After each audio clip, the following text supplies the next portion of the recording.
Édition spéciale du grand débrief de Smartech autour du nouveau pouvoir d'Elon Musk. On va s'intéresser à son duo avec Donald Trump, à sa galaxie, ses intérêts, ses idées, et puis les conséquences dans la tech, que ce soit pour l'Europe, mais aussi au sein même des États-Unis et jusqu'en Chine. Alors, pour en parler, j'ai convié l'économiste et chercheur associé à l'IRIS, l'Institut de Relations internationales et stratégiques, Rémi Bourgeaud. Bonjour Rémi. Bonjour.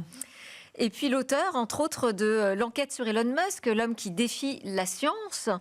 Colonisation de Mars, voitures autonomes, implants cérébraux. Alors, Elon Musk, génie ou escroc, un livre qui est paru chez Alizio. Olivier Lascar, vous en êtes donc l'auteur. Vous êtes aussi le rédacteur en chef du pôle numérique Sciences et Avenir La Recherche. Bonjour. Bonjour. Alors, on a laissé une chaise pour Bernard Benamou, qui est un fin connaisseur des politiques numériques aux États-Unis et le secrétaire général de l'Institut de la souveraineté numérique. Mais bon, il est un peu bloqué dans les transports. On espère qu'il va réussir à nous rejoindre. Et puis, pour lancer cette discussion, nous sommes connectés avec Hubert Etienne. Bonjour Hubert Etienne, j'espère que vous nous entendez bien. Bonjour, je vous entends bien, oui. Alors, juste pour vous situer, vous êtes un ancien expat français de la tech aux États-Unis, chercheur en éthique de l'IA et du numérique. Vous avez travaillé pendant 3 ans au sein du labo de l'IA de Meta, avant de superviser le déploiement éthique des modèles d'IA génératifs pour l'essentiel des produits du groupe Meta à New York. Et puis vous êtes rentré à Paris, donc vous êtes basé à Paris actuellement et vous êtes président aussi du réseau d'experts en gouvernance de l'IA Quintessence AI.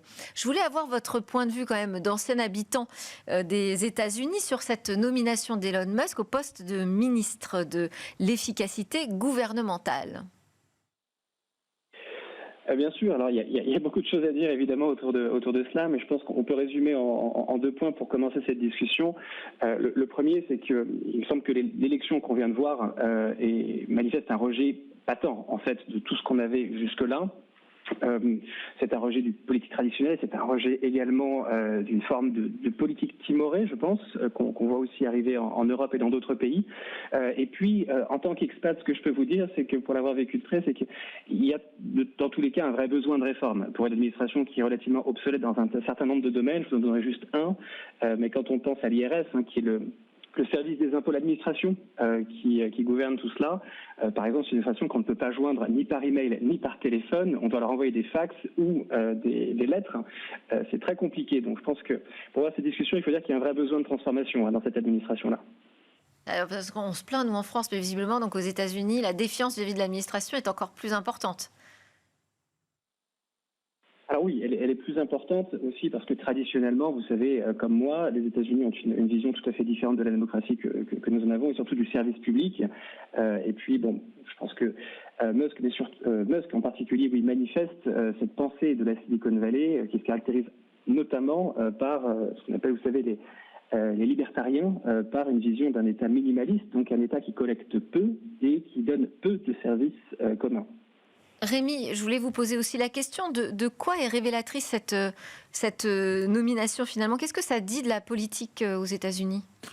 Je pense qu'il y a 2 facettes à Elon Musk. On voit l'aspect controversé, ses déclarations tonitruantes, et ensuite il y a un aspect qui a servi la campagne, qui a permis de mobiliser notamment un électorat jeune, de modernisation vraiment qui consiste à embrasser la technologie. Alors ça s'applique notamment aux questions de lourdeur étatique, de la bureaucratie, mais aussi vraiment de dépasser aussi certains clivages. Donc l'homme lui-même est très clivant, mais il s'agit par rapport au marasme politique, au clivage incessant qu'on voit à Washington aussi, il apporte une certaine fraîcheur en remettant vraiment sur le devant de la scène la politique technologique. Évidemment, la technologie est omniprésente, la Silicon Valley a un poids extraordinaire, on voit le pouvoir de la big tech, ces entreprises géantes qui va croissant, aussi des volontés de les limiter.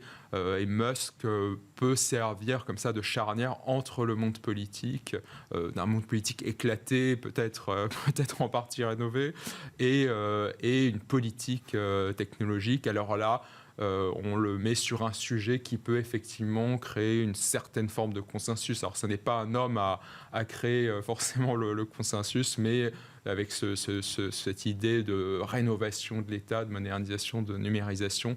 L'efficacité, en fait. Qui peut être contre l'efficacité, finalement? C'est ça. Oui, c'est ce qu'on bon d'un point de vue français aussi. C'est vrai qu'on se plaint beaucoup, mais l'administration française a une certaine efficacité. Il y a une rénovation qui est assez segmentaire. On voit des poches de compétences et d'autres où là les choses sont plus compliquées et moins visibles. Mais on voit effectivement aux États-Unis ce clivage entre d'un côté ces groupes de technologie ultra puissants qui sont à la pointe, qui ont complètement embrassé l'IA, qui mènent la technologie mondiale, et un État qui a des pratiques d'un tout autre ordre, effectivement. Hubert Etienne, quelle résonance selon vous ça peut avoir à travers le monde, cette nomination, vous qui avez traversé l'Atlantique dans les deux sens? Alors, comme vous le savez autant que moi, l'Amérique dirige un petit peu notre avenir, qu'on le veuille ou non, par réaction. Et je pense que c'est un véritable baptême du feu qu'il faut voir ici. Alors, on a d'un côté donc Trump qui parle à un électorat qui se considère méprisé par une certaine vision du monde en tous les cas. Et puis, on a un Musk qui est ce grand héros d'une fange particulière des entrepreneurs tech notamment, cette personne qui a réussi à faire avec SpaceX ce que la NASA n'arrivait pas à faire. C'est quand même comme ça qu'il est vu par une large partie de cette population-là, et qui promet justement des réformes qui sont tout à fait dans l'air du temps. En France, on a un petit peu de mal avec ça, mais vous prenez des États comme les Émirats ou Singapour qui sont très efficaces et qui mettent en place des manœuvres d'efficacité étatique. Alors, on ne les entend pas comme des démocraties au même sens que des démocraties européennes. Donc, c'est un petit peu la tension qu'on a aujourd'hui, à savoir est-ce qu'une démocratie peut être efficace, et je pense que là, on a un véritable baptême du feu, je vous disais. Pour moi, la question essentielle, c'est est-ce que les méthodes de la Silicon Valley, vous avez d'un côté un Musk qui fait du fake it until you make it, c'est-à-dire quelque chose de tout à fait caractéristique de la pensée de la Silicon Valley. Vous pensez à Tesla, ça fait 10 ans qu'il nous dit que ses véhicules sont autonomes au niveau 5. Bon, ça rentrer dans les détails, c'est quelque chose qui n'est pas arrivé à ce jour. Chaque année, il nous répète, c'est les régulateurs qui m'empêchent de déployer mes Tesla complètement autonomes parce que nous, on a la technologie. C'est pas vrai. Donc, ça, c'est paradigmatique, on va dire, de la pensée et la façon de faire de ces gens-là dans la Silicon Valley. Aussi de s'affranchir des règles, ou de jouer, en tout cas avec les règles. Vous pensez à ce fameux tweet sur la valorisation de Tesla, plus récemment aux 30 millions de dollars qui ont été donnés, alors on ne va pas dire à des électeurs, mais à des soutiens, pour le dire de cette façon-là, de la campagne de Trump. Donc, il y a cette question, est-ce qu'on peut garder les mêmes méthodes en passant au pouvoir, et de façon plus large, est-ce qu'on peut garder des méthodes de capitalisme libertarien au moment où on est au pouvoir? Où est-ce qu'on va devoir se diriger? Est-ce que c'est le marché qui va continuer, les entrepreneurs qui vont continuer à diriger l'écosystème, ou est-ce qu'on va se diriger vers une sorte de dirigisme étatique un peu plus autoritaire, comme on a l'habitude de le faire dans certains cas?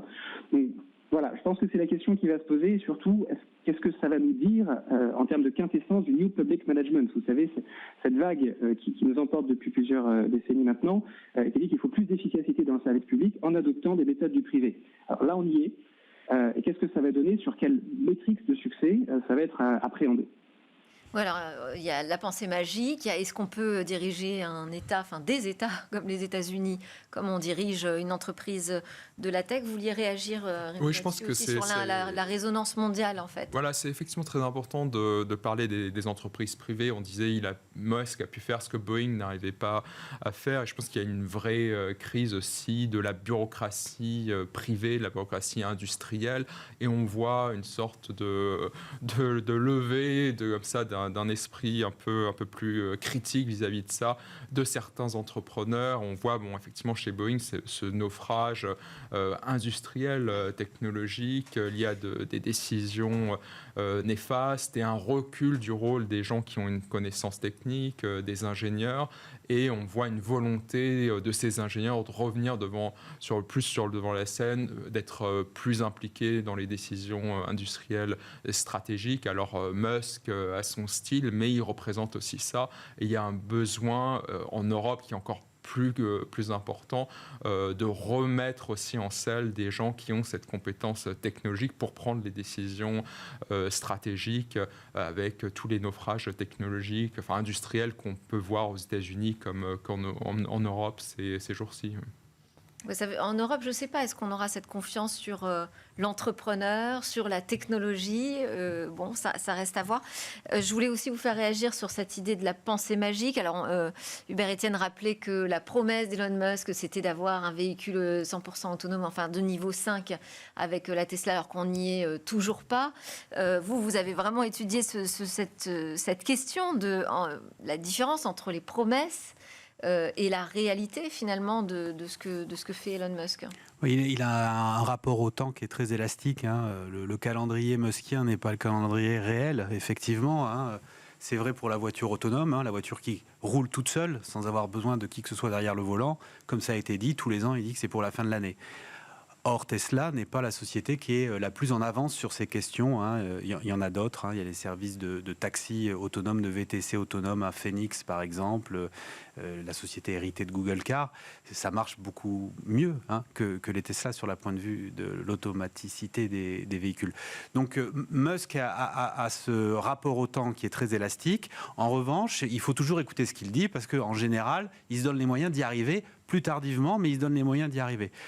Moi, il y a plusieurs choses qui me font réagir dans la situation qu'on vit en ce moment. D'abord, je suis très surpris quand même de la situation de conflit d'intérêts qui s'installe autour de ce personnage. Parce que comment on peut à la fois être jugé parti et dire comment l'État fédéral doit livrer ses subsides alors que SpaceX, ça représente quand même quelque chose de l'ordre de 15 milliards de dollars d'argent public sur 10 ans.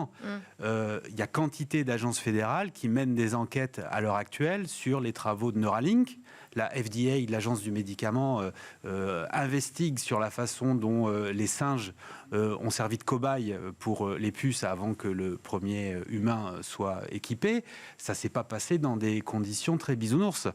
Donc, comment Musk va pouvoir être à la fois... Aller chercher les 2000 milliards de dollars d'économie en 2026 et en même temps continuer de bénéficier, c'est ça de votre... Ça me paraît intenable. Alors évidemment, on nous explique qu'il n'est pas ministre en tant que tel, il va diriger une commission qui est à l'extérieur du gouvernement. Enfin, c'est des arguments qui sont un peu spécieux. Par ailleurs, ce qui est un petit peu intriguant, c'est de le voir co-diriger. Puisque cette commission, c'est une commission à deux têtes. Il y a aussi cet entrepreneur qui a fait fortune dans les entreprises pharmaceutiques et qui était un ancien compétiteur de Trump pour l'investiture des Républicains. On n'a jamais vu Musk partager une gouvernance sur aucune de ces sociétés. Donc on ne voit pas très bien comment cet attelage très bizarroïde va perdurer. Donc je pense qu'il faut vraiment...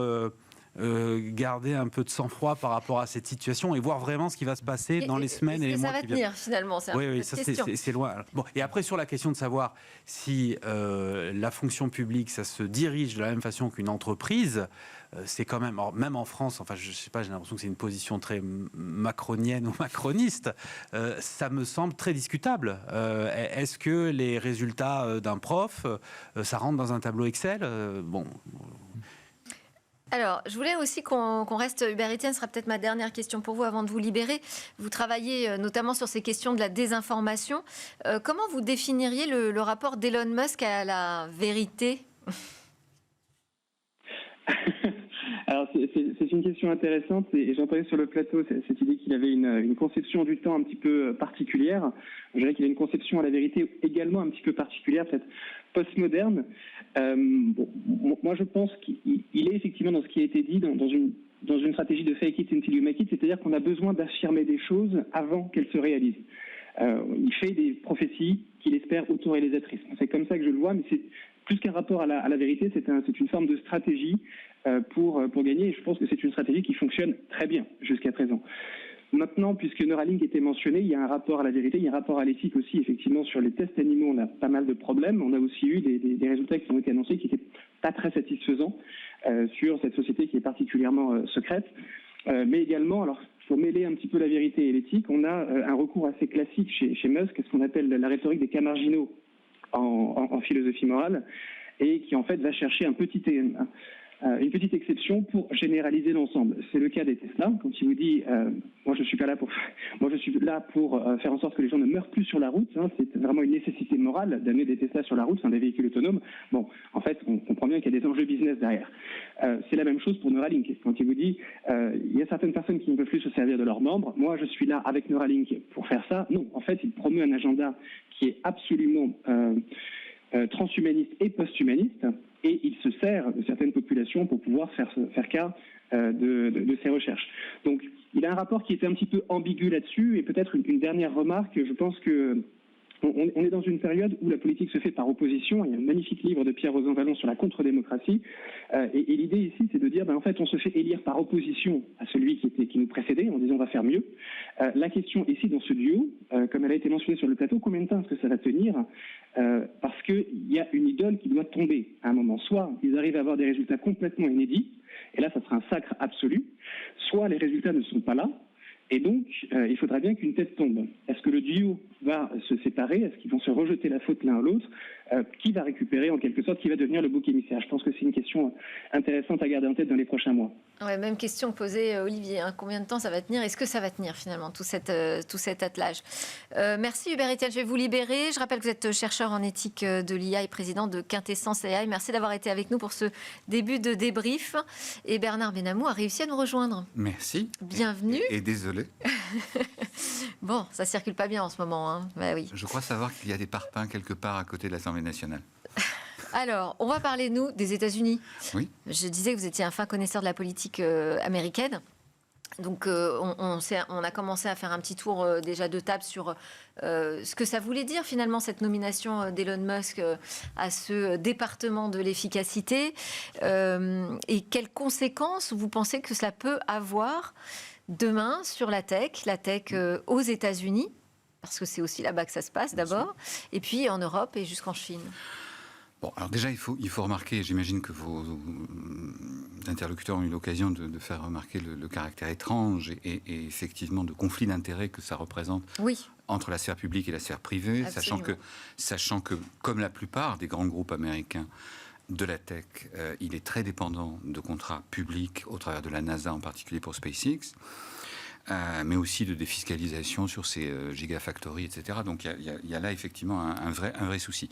Sur l'impact général de désinhibition que ça peut avoir sur l'ensemble des acteurs de la tech, il est évident.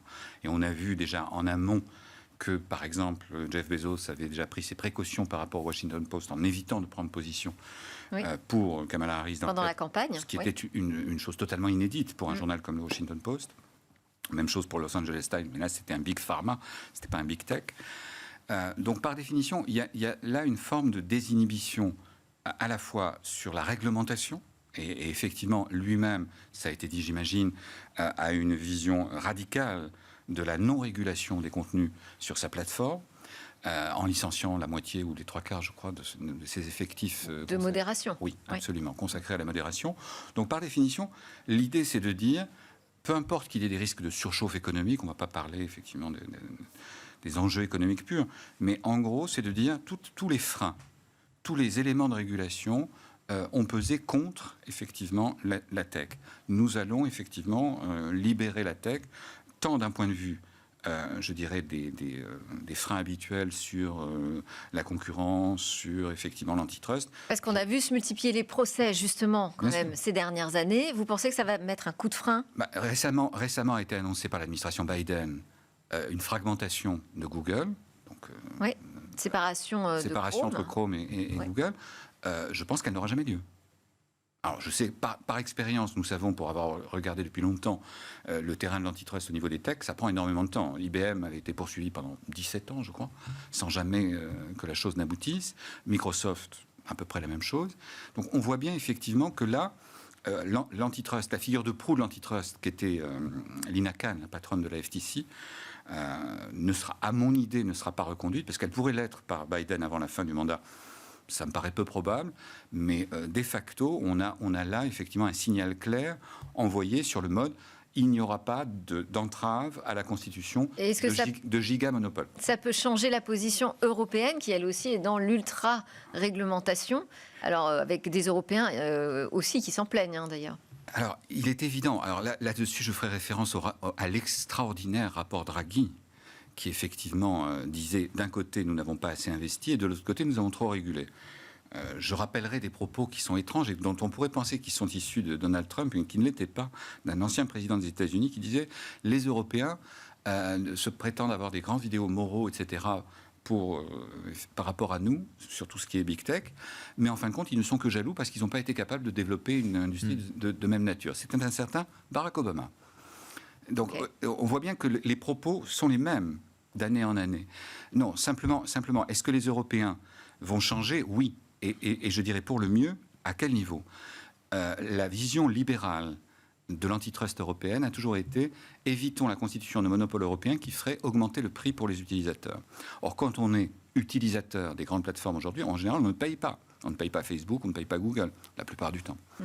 Pas directement, on paye avec nos données. Non, voilà. Ouais. Non, parfois, on a accès à des services payants, des services d'hébergement, des services supplémentaires. Mais la plupart des services de base, nous n'en sommes qu'utilisateurs. Nous ne sommes pas clients. Le client étant l'annonceur. Est-ce que ça va changer dans les temps à venir pour la constitution de monopoles ? Ce que demande aussi Enrico Letta, un autre ancien Premier ministre italien qui a fait un autre rapport intéressant. Des constitutions de monopoles dans le domaine des télécoms, ou en tout cas de géants, pas de monopole, de géants, dans le domaine des télécoms, dans le domaine globalement des technologies. Il ne faut pas nous empêcher de le faire parce qu'on sait très bien qu'en face de nous, de l'autre côté, en Chine et aux États-Unis surtout, on a des acteurs institutionnels qui ne jouent pas fair play et qui effectivement bloquent toute forme d'accès au marché, en particulier les marchés publics. On pourrait citer nombre de marchés publics qui ont été bloqués par rapport à des acteurs européens. C'est ce que disait d'ailleurs très bien dans sa lettre Mario Draghi. Il disait « Nous sommes beaucoup plus ouverts que tous les autres ».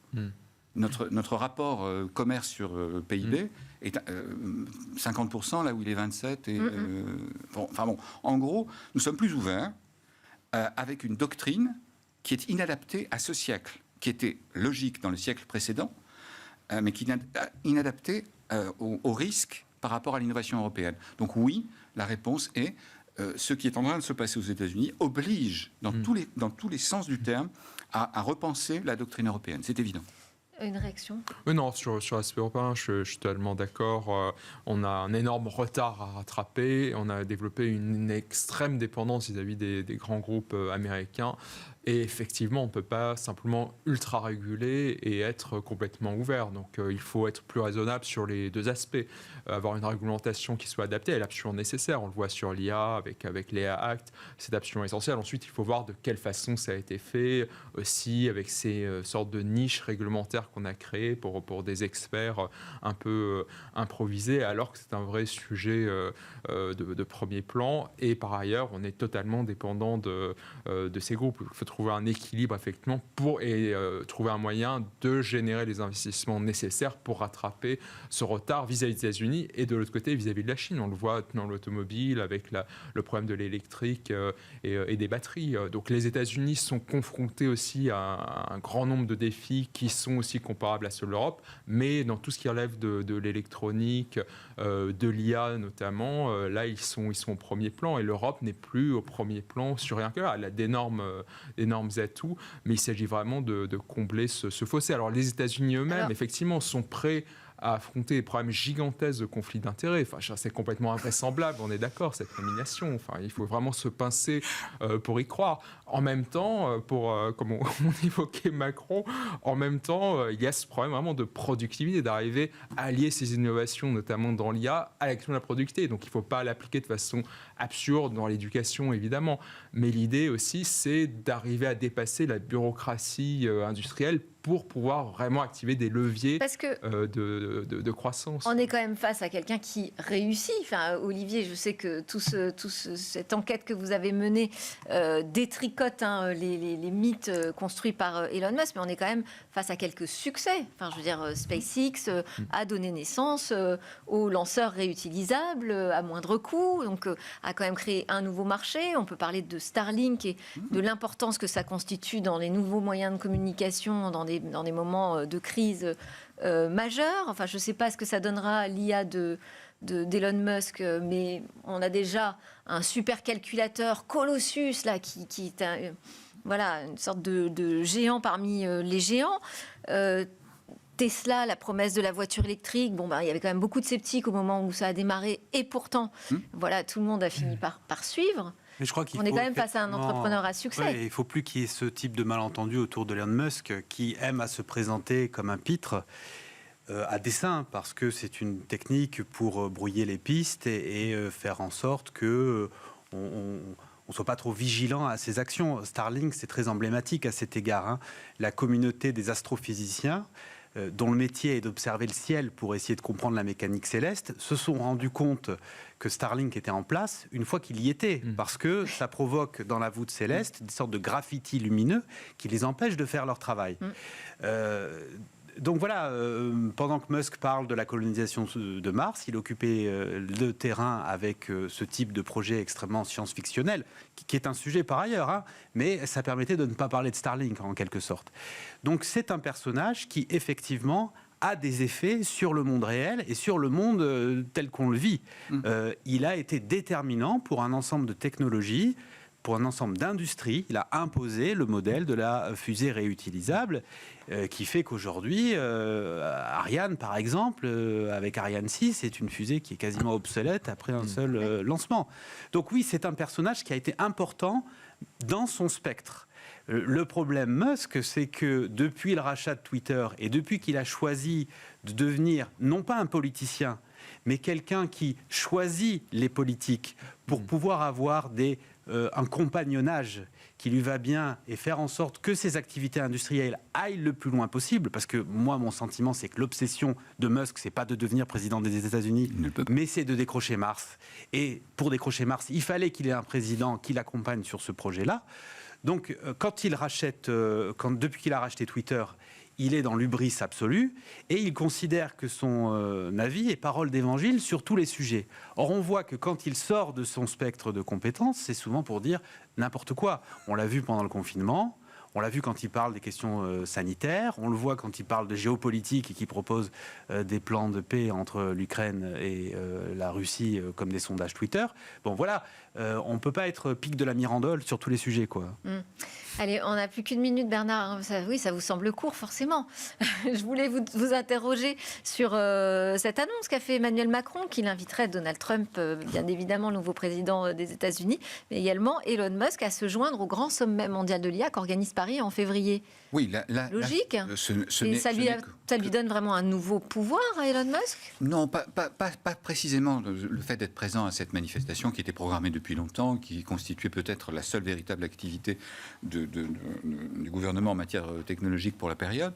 Donc non, là-dessus non. En revanche, le fait qu'il ait, comme le rappelait à l'instant M. Lesca, qu'il ait effectivement une manière de faire, comment dirait-on, histrionique, théâtrale, c'est évident.